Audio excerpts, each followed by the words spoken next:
Hello दोस्तों, तो मैं हर्षराज कॉमर्स इनसाइट्स और 7M क्लब की तरफ से आप सबको ये वीडियो मैं बहुत दिन से देख रहा था। मेरे डीएम में, टेलीग्राम पे, व्हाट्सएप पे हर जगह पड़ा हुआ था कि भैया मतलब 12th के साथ ही शुरू कर दें। बहुत सारे एजुकेटर सजेस्ट करते हैं या फिर 12th के बाद शुरू करें, मतलब उसमें तो 4 महीने में फाउंडेशन कंप्लीट है सर। पूरा 12th हम लोग लगे रहेंगे फाउंडेशन में और 12th में वो डिफिकल्टी आएगी। तो मतलब आप कुछ ऐसा बताइए कि हम फिर क्लैरिटी आ जाए हमारे माइंड में कि करना क्या है। तो इसीलिए हम इस वीडियो को लाए अभी। इस वीडियो में देखो सिंपल सा है। हम तुम इस वीडियो को हम 4 पार्ट में डिवाइड करने वाले हैं। 5 पार्ट है बेसिकली। पहला पार्ट है जो ये बेनिफिट्स बताएगा इसके, ये फाउंडेशन है 12th पे।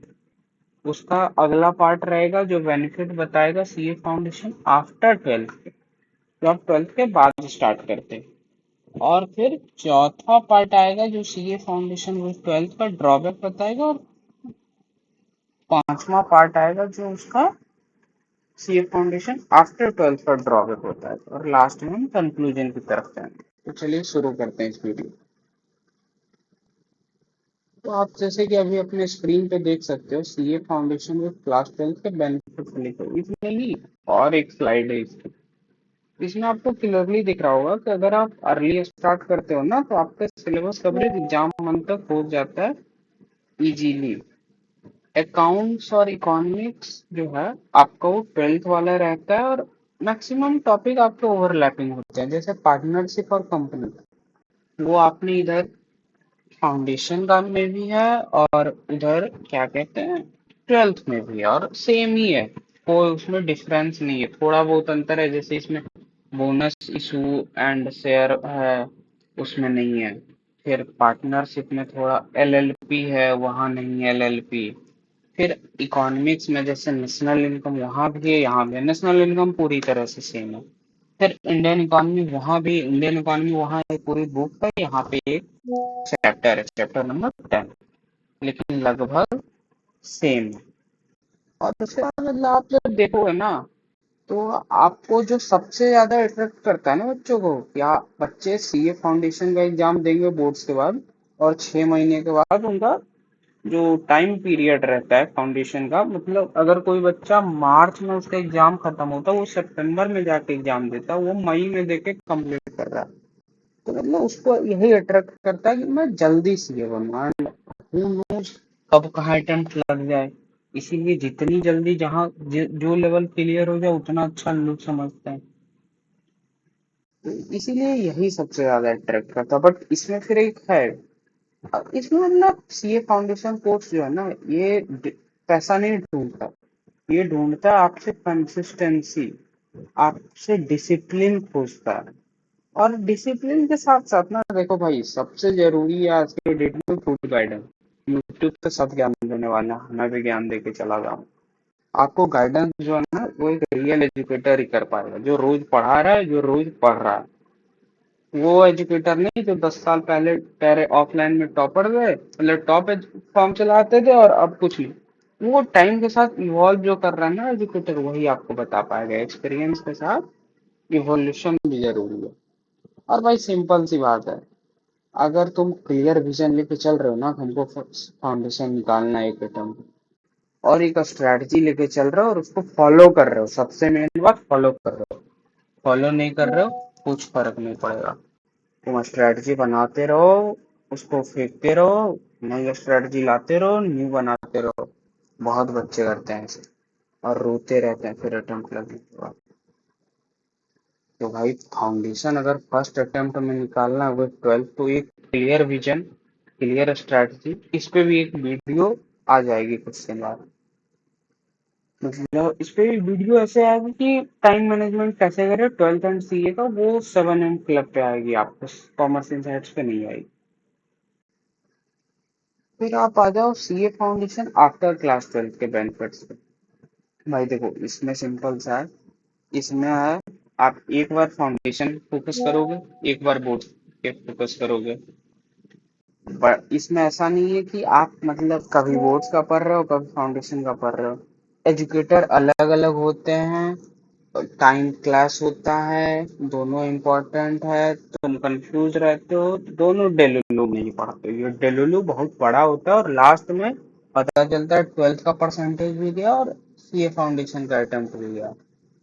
तो उससे अच्छा है कि फाउंडेशन 12th के बाद स्टार्ट करो। फिर एक चीज और इसका सबसे बड़ा बेनिफिट रहता है, तुम मेंटली काम रहते हो एग्जाम के टाइम।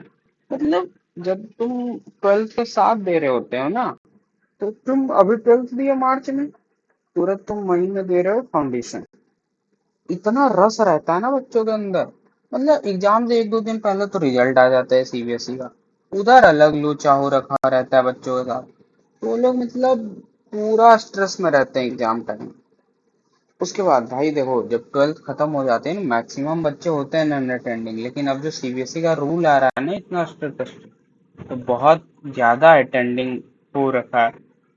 तो भाई तुम्हारा स्कूल कमिटमेंट पूरा अगर करना है तो तुम्हारा सीए फाउंडेशन को नहीं स्टार्ट कर सकते हो। और अगर सीए फाउंडेशन स्टार्ट करोगे स्कूल और 12th के साथ, बहुत दिक्कत होगा। स्कूल कमिटमेंट जो है वो बहुत दिक्कत पहुंचाएगा। और अगर 12th के बाद स्टार्ट करते हो, कोई स्कूल की कमिटमेंट ही नहीं रहेगी। तुमको जैसा मन जब चाहे तुम पढ़ो, रात को पढ़ते हो रात को पढ़ो, सुबह उठ के पढ़ते हो सुबह उठ के पढ़ो। जब आपका स्कूल होता है ना, तो आप स्कूल के टाइम से बंधे हुए होते हो, आप कुछ नहीं कर सकते उसमें। और भाई बस 12th के बाद जो होता है ना, एक बच्चा मेच्योरिटी लेवल पे आ चुका होता है। जब 12th विथ फाउंडेशन करता है ना, तो वो बहुत अनमेच्योर रहता है और वो मतलब बहुत मुश्किलों को झेल रहा होता है। मतलब इतना स्ट्रेस है, तो उतना स्ट्रेस लेने का नीड नहीं है इस एज में। आराम से करो, कोई हड़बड़ाहट नहीं है। ठीक। उसके बाद अब देखो अपन आ गए ड्रॉबैक्स पे। ठीक। अब पहला ड्रॉबैक तो जिसका पहला बेनिफिट सुने उसी का पहला ड्रॉबैक भी सुनेंगे। पहला ड्रॉबैक भाई देखो, विथ क्लास 12 करोगे ना, कंसिस्टेंसी जो हम बोले बहुत जरूरी। एक छोटा सा ब्रेक जो है ना, जो कि तुम्हारा तबीयत खराब हो गया, कहीं शादी है घर में, वो तुम्हारा कॉन्फिडेंस दोनों में लूज करा देगा। सीए में भी जाओगे, 12th में भी जाओगे। उसके बाद फाउंडेशन एग्जाम जब मई में दोगे ना, मार्च में एग्जाम खत्म होने के बाद मुश्किल से 40 से 45 दिन बचता है, 40 to 45 डेज। इसमें कंसेप्ट रिवाइज करने होते हैं, बचा हुआ सिलेबस करना होता है, क्वेश्चन प्रैक्टिस करना होता है। बहुत डिफिकल्ट होता है बच्चों के लिए, बहुत बहुत डिफिकल्ट होता है। और कोई प्लेटफॉर्म उस टाइम तुमको नहीं करा सकता है इतना। हर प्लेटफॉर्म गारंटी देता है हमारा क्वेश्चन कर लो, इतना इनफ। बट भाई जब तक अंदर से कॉन्फिडेंट नहीं होगा ना, सेम क्वेश्चन भी आएगा नहीं बना पाओगे। अब देखो, जब तुम 12th के साथ करोगे, सबसे बड़ी बात है ड्यूअल प्रेशर रहेगा तुम्हारा। मतलब समझ रहे हो, इस एज में तुम दो दो इतना बड़ा एग्जाम दे रहे हो और 12th का प्रेशर भी झेल रहे हो। 12th सीबीएसई स्टेट बोर्ड तो है नहीं बिहार बोर्ड जैसा कि तुम कुछ भी कर लोगे, एमसीक्यू है भाई। तो इसमें तो लिखना पड़ेगा ना। और 12th का सीबीएसई का इस बार का पेपर जैसा आ रहा है, भाई सबके लगे पड़े थे। अगली बार हो सकता आ जाए, चांसेस कम है, बट दे कैन। भाई इतना बड़े बड़े एग्जाम का दो प्रेशर झेलना बहुत मुश्किल होता है इसलिए तुम। और ये क्लास 12th में मेजरली स्ट्रेस जो हैंडल करोगे ना, उसमें बहुत दिक्कत होगा। मतलब स्ट्रेस स्ट्रेस स्ट्रेस।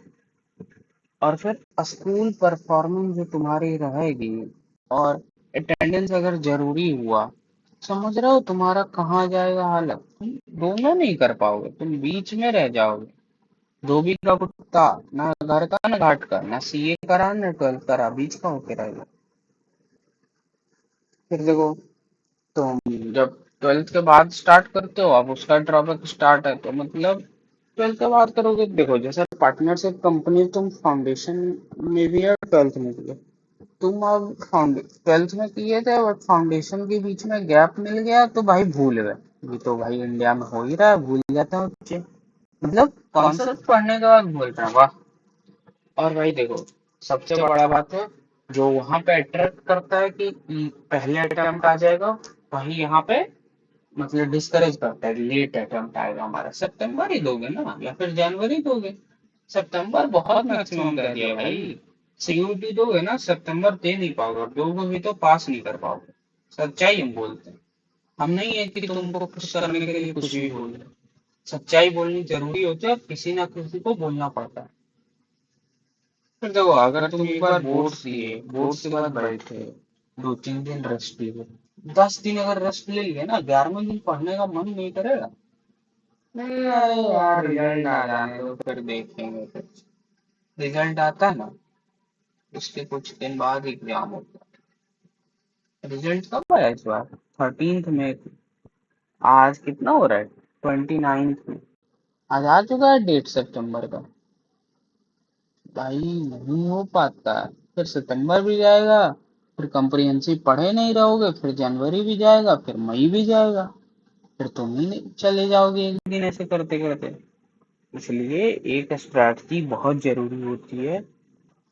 और फिर सिंपल सी बात है, तुमको डिसाइड करना है। मैंने ड्रॉबैक भी बताया और बेनिफिट्स भी बताया, बाकी अब एक स्लाइड और बची, उसको भी कर लेते हैं। फिर देखो, अगर तुम 12th के बाद शुरू करते हो, पहले तो तुम्हारा यही जाएगा। 12th खत्म हुआ, सीयूटी दें, फाउंडेशन दें, सीसेट दें, नहीं सीएमए देते हैं। भाई सीएमए का सैलरी ज्यादा है सीएस से। सीएमए में 75% एमसीक्यू आता है, सीएस में टोटल एमसीक्यू आता है। सीयूटी में कौन सा कॉलेज मिलेगा? यही करते रह जाओगे पढ़ने के अलावा। मतलब समझ रहे हो, तुम्हारा जो सबसे मतलब कीमती समय था, वो तुम कहाँ बर्बाद कर रहे हो ये सोचने में। करना क्या है, तो जो अर्ली डिसीजन लेगा बच्चा, उससे तो तुम ऑलरेडी पीछे हो गए। उससे तुम कैसे आगे बढ़ पाओगे ये तो सोचो। और फिर तो तुम्हारा जो ये अर्ली कम्पिटिटिव एज जो लॉस हुआ, उसको कौन हैंडल कर पाएगा? मतलब समझ रहे हो, तुम उन बच्चों से पीछे हो चुके हो जो तुम्हारे साथ 12th दिए और मई में निकाल लिए, और तुम अभी स्टार्ट कर रहे हो, वो लोग एग्जाम देके निकाल लिए। अब तुम नहीं। और भाई सीए जर्नी, इसमें टाइम वेस्ट करना ना, मतलब सीए जर्नी को छोड़ देने के बराबर होता है। इसमें जो बच्चा टाइम वेस्ट करता है ना, वो सीए कभी नहीं बन पाता। इसमें सबसे ज्यादा डिसिप्लिन रिक्वायर्ड होता है। और सब, भाई सीए कोर्स पैसा नहीं मांगता है कि आप 1 करोड़ दे दो हम आपको डॉक्टर बना देंगे। ये कोर्स डेडिकेशन, डिसिप्लिन और हार्डवर्क होता है। तो बस अगर हार्डवर्क देने के लिए रेडी हो, 12th के साथ भी कर सकते हो, 12th के बाद भी कर सकते हो। बाकी अब हम मेजरली बता देते हैं किन को 12th के साथ करना चाहिए और किन को 12th के बाद करना चाहिए। अगर तुम्हारे में हिम्मत है, तुम 12 से 14 घंटा पढ़ सकते हो रेगुलरली। भाई देखो, मंथ में 25 दिन से ज्यादा कोई बच्चा नहीं पढ़ पाता है। सिंपल सी बात। वो हम नहीं बोलेंगे कि नहीं तुम 30 के 30 दिन पढ़ो। 20 से 25 दिन ना, 12 से 14 घंटा पढ़ना पड़ेगा, तपना पड़ेगा इसके लिए, तभी कर पाओगे। उसके बाद रही बात इसकी, और उसमें तुमको गाइडेंस बहुत जरूरी है, रेगुलर क्वेश्चन प्रैक्टिस बहुत जरूरी है। ये नहीं एक बार कॉन्सेप्ट कर लेंगे तब क्वेश्चन करेंगे, तब ना मई का एग्जाम आ जाएगा, फिर वही डेलुलू में रहे। सिंपल सी बात है, आराम से शुरू करो और क्वेश्चन लगाते रहो। मैथ्स है ना जिनका, उनको और आसान, मैथ्स के क्वेश्चन लगाते रहिए ना। जिनका पार्टनरशिप आपने 12th में किया ना, इधर भी कर लेंगे। दोनों के क्वेश्चन साथ साथ लगाएंगे, एक ही तरह के क्वेश्चन होते हैं भाई मैक्सिमम। किसी में अरे बड़ा क्वेश्चन है, किसी में थोड़ा छोटा क्वेश्चन है, ऐसे करके। और भाई देखो, जिनके पास गाइडेंस नहीं है, जो इतना पढ़ने के लिए अब खुद को नहीं केपेबल मानते, वो मत स्टार्ट करना 12th। अगर करना भी ना, तो ये मत सोचना मई देंगे, बस स्टार्ट कर दो, 1-2 सब्जेक्ट लेके चलो। लॉ एंड मैथ्स जिनका वीक है, लॉ एंड जो भी weak subject, law being a new subject, वो सबका वीक होता है, तो उसको तो लेके ही चलना है। एंड एक वीक सब्जेक्ट आपका, इतना करना है। और बट प्लीज मई मत सोचना, जिनका भी है कि 12 से 14 घंटा तुम नहीं कर पाओगे, एटलीस्ट 20 to 25 डेज मंथ, तब तुम्हारे लिए मई अटेम्प्ट नहीं बना है। सिंपल सी बात है। बाकी थैंक यू इस वीडियो को देखने के लिए। तुम टेलीग्राम ग्रुप दोनों ज्वाइन कर लो। सीबीएसई वाले पे अभी महाकुंभ सीरीज स्टार्ट होने वाला, क्वेश्चन प्रैक्टिस ढूंढ के होगा। 51 दिन में पूरा मिड टर्म का डर हटा देंगे। राइज@7 पे होगा। सीए डे के दिन बहुत बड़ा अनाउंसमेंट आने वाला है, बहुत बड़ा। सोच नहीं पाओगे इतना बड़ा। अब बाकी हम नहीं बताएंगे। Thank you.